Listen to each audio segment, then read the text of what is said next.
My daughter's father abandoned us when she was born and left me to be a single mother. Now 4 years later, he shows up out of nowhere and wants to be a daddy. I, 33F, am a single mother to a 6-year-old girl, and I've raised my daughter all on my own. She was born from a one-night stand with a now former friend, 37M. We never got together, and he refused to be involved in my pregnancy or my daughter's first 4 years of life. I was stressed out emotionally because it's a big change, but I never asked for child support or forced him to be involved. I have enough income to send my daughter to a private school, and I'm perfectly fine on my own.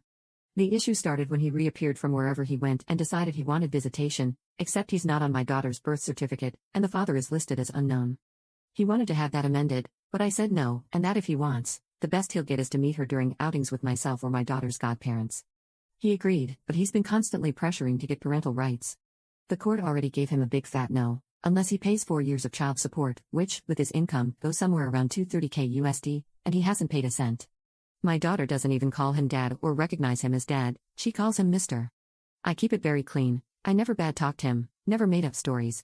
When she asked about her father, I used to say it was just the two of us. Even during court, the assigned CPS agent testified that my daughter had no affection or clear relationship with her biological father. Now, the main issue happened in a parent-teacher association meeting. He would say things like my family thinks or what is best for my family. I didn't agree with him, and I voiced my disagreement by saying my daughter has different needs and those are a priority. He was clearly angry. After the meeting, there was a moment for teachers and parents to mingle and just talk about how the kids are doing. One of the teachers approached me to apologize, saying she didn't know my husband and I didn't like a project she was doing with the kids. I told her I had no husband and my daughter loved the project and wanted to be a part of it. The teacher then told me that my former friend was going around talking like he's my husband and he represents the family. I was livid, and I walked up to him and very loudly told him we needed to talk in private. In the parking lot, I told him we were not a family and that he either will respect that I am the only one who can make decisions about my daughter's education, or he won't be involved. He went on about being her biological father, then I reminded him he had not paid a cent for the pregnancy, my daughter's needs, or even the private school my daughter is in. He hasn't tried to see my daughter since, which she doesn't mind at all, and I did ask her by the way. I do feel a bit bad about what I said. Edit. I wanted to add this because the PMs are driving me insane. He has the money to pay child support, but he chose not to pay. He was never prohibited from being involved. He had my phone number, and I sent him pictures and invited him to birthdays and other big celebrations, but he never came. Also, we are not in the US. Update 1. I'm going to preface this by saying my daughter's father, whom I'll refer to as Jeff, has never been my romantic partner, it was a one-night stand. I don't like people calling him my ex, since it makes it seem we had some kind of emotional attachment. He was never involved after I told him I was pregnant and actually wanted me to terminate the pregnancy, but I decided to raise my child alone since I have enough money to raise her without child support. For the entire pregnancy and the first 4 years, Jeff was not in the picture. On my mother's recommendation, I did send him pictures and invited him to special events, but he always replied that he had no interest in my daughter. 2 years ago, he reappeared and began demanding parental rights. When I didn't do what he wanted, he sued and was told no, he was not getting parental rights. He was given the offer to pay child support, and then we can revisit giving him actual rights, but he has refused. He has the money, much more than me, but he refuses. I still offered to let him see my daughter in a casual manner, no child support needed, with the agreement that anything legal, medical, or educational will not involve him. He pushed the boundaries and we had a fallout. After that, we didn't hear from him for almost 6 weeks before he called to meet for Christmas. After much discussion, I agreed to bring my daughter over on the condition that my daughter's godparents could come. Thus, we went over for Christmas dinner, and that is when I found out Jeff is married and had never told his family he had a child. It was great to be judged by a bunch of strangers, but if I'm being honest, it was uncomfortable the entire time. I'm going to use fake names, but let's say my daughter's name is Katie. His wife kept calling my daughter Gabrielle, not the actual name she used, but it was that different from my daughter's name. The wife was also very physical, trying to pick up my daughter or parent her. I would block her or tell her to please let me deal with my child. The entire time she pretty much ignored me, but Katie didn't seem nervous, so I decided to just bide my time. I hit my limit when my daughter said she needed the bathroom, and this stranger went, "Oh Gabby, you need the potty? Let mommy change you." My daughter hasn't worn diapers in a while now, and she's more than capable of going alone to the bathroom. I immediately told her to stay away from my daughter and that we were leaving. The woman started wailing that I was kidnapping her baby girl and tried to lunge at me. Her in-laws got in the middle and held her, consoling her and saying that we weren't leaving and for her to calm down as if she were the victim. At that point, I just glared at Jeff and told him he'd better explain, or I would be calling the police. He asked me to speak in private in another room and that I could just leave my daughter with his parents. No way that would ever happen. Katie's godparents took her with them despite the wife having a full meltdown. Jeff and I spoke outside, and he explained that he and his wife recently lost a daughter. I'm not going to give specific details on that, all I'll say is it was sudden and nobody's fault. As I can only imagine, it had caused some psychological issues for his wife.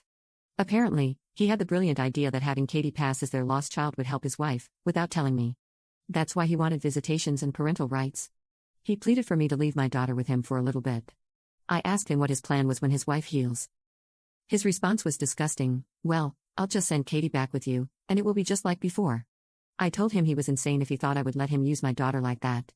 What his wife needs is therapy with a professional, not feeding her delusions. I would not let that woman within miles of my daughter. He told me I was being cruel and didn't know the pain of losing a child. I agreed with him but reminded Jeff that my priority is not his family, it's my child. What he and his family do to work through their grief has nothing to do with us. I also told him to call his lawyer because I am making sure he never has contact with my child. So that's what I'm bracing for.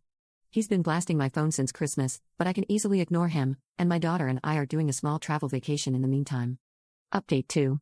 Hey everyone, I decided to post a final update since I will be going silent for a long period. For those who didn't know, I'm currently dealing with my daughter's father and his delusions.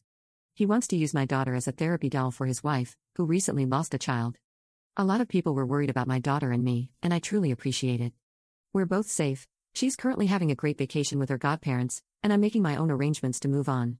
My lawyer is working hard to keep everything in order. I know a cease and desist was his first action, and we are going for no contact. He says we have a solid case and hopefully, this will be resolved relatively fast, and by that, I mean a year or two. We did get a temporary restraining order, and it's only until our first court date, but it could be extended afterward. I haven't had direct contact with Jeff. He lawyered up to and tried to send a threat to take full custody. My lawyer laughed at it since his reasoning was parental alienation, except I have proof I tried for years to have him involved.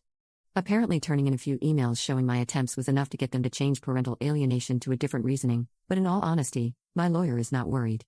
For now, I've decided after much thinking that moving is going to be necessary.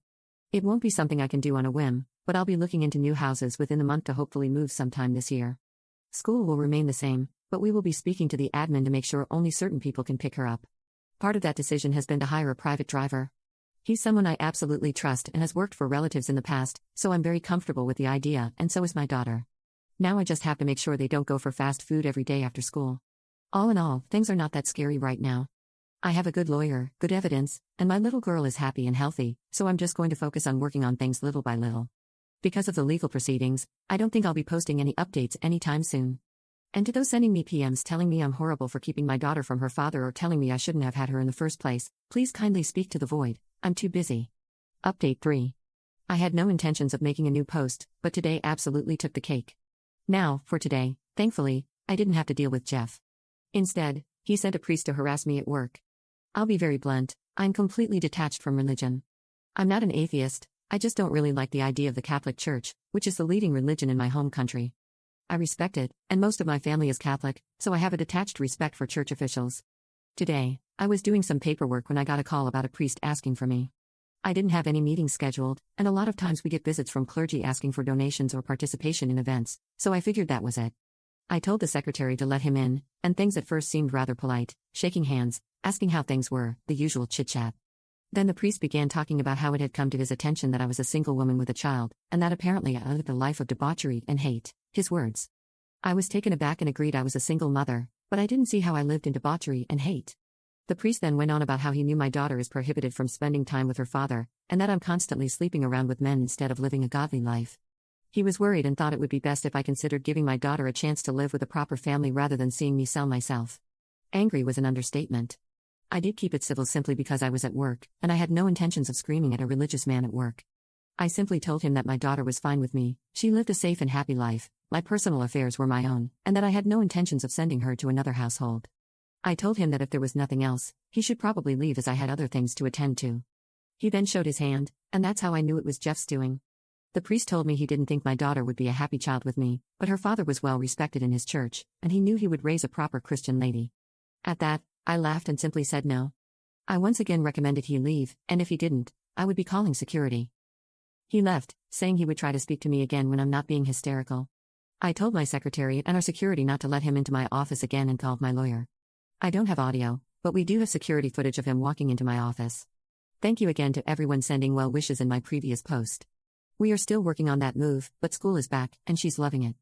We still have that temporary restraining order against Jeff and his wife, and school officials know about it.